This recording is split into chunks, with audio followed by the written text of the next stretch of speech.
ആലപ്പുഴ ജില്ലയിൽ വീണ്ടും ഗുണ്ടാ സംഗമം. കഴിഞ്ഞ ദിവസം കായംകുളത്ത് നടന്ന ഗുണ്ടാ സംഗമത്തിന് പിന്നാലെ ചേർത്തലയിലും ഗുണ്ടാ സംഗമം നടന്നിരിക്കുകയാണ്. പോലീസിനെയും CPM നേതൃത്വത്തെയും ഞെട്ടിച്ച് കൊലക്കേസ് പ്രതിയടക്കം 20ഓളം ഗുണ്ടകളുടെ സംഗമമാണ് കഴിഞ്ഞ വ്യാഴാഴ്ച നടന്നത്. ചേർത്തല വാരനാട് ദേവീക്ഷേത്രത്തിലെ ഉത്സവ ദിവസം DYFI ബ്ലോക്ക് കമ്മിറ്റി അംഗം ഒരുക്കിയ വിരുന്നിലാണ് ഗുണ്ടകൾ സംഗമിച്ചത്. സംഭവത്തിൽ പോലീസ് അന്വേഷണം തുടങ്ങി. സംഗമത്തിന് നേതൃത്വം നൽകിയ DYFI നേതാവിനെ വിളിച്ചുവരുത്തി പോലീസ് മൊഴിയെടുത്തു.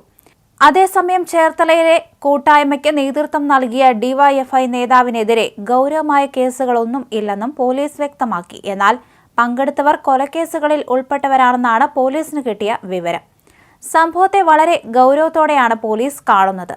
കഴിഞ്ഞ ദിവസം കായംകുളത്ത് ഗുണ്ടാ നേതാവിന്റെ പിറന്നാളിനായി ഒത്തുചേർന്ന 10 പേരടങ്ങിയ സംഘത്തെ പോലീസ് പിടികൂടിയിരുന്നു. ഇതിന് പിന്നാലെയാണ് ചേർത്തലയിലും കൂട്ടായ്മ നടന്നത്. ചേർത്തല നഗരത്തിൽ നെടുമ്പ്രക്കാട്ടാണ് ഗുണ്ടകൾ ഒത്തുകൂടിയത്. ഇക്കഴിഞ്ഞ 15-ാം തീയതിയാണ് സംഭവം. CPM അംഗമായ DYFI നേതാവിന്റെ വീട്ടിൽ നടന്ന കൂട്ടായ്മയിൽ ചേർത്തല തെക്ക് കിളിയാച്ചാൽ കൊലക്കേസിലെ പ്രതിയടക്കം പങ്കെടുത്തു എന്നാണ് സൂചന.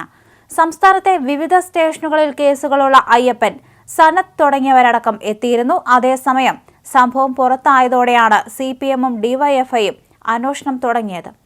അടിയന്തര നടപടി സ്വീകരിക്കാൻ DYFI സംസ്ഥാന നേതൃത്വം നിർദ്ദേശിച്ചിട്ടുണ്ട്. അതേസമയം ഇന്ന് ബ്ലോക്ക് കമ്മിറ്റി വിളിച്ചു ചേർത്ത് കർശന നടപടിയെടുക്കുമെന്നാണ് വിവരം. CPM ജില്ലാ നേതൃത്വവും വിഷയത്തിൽ ഇടപെട്ടിട്ടുണ്ട്.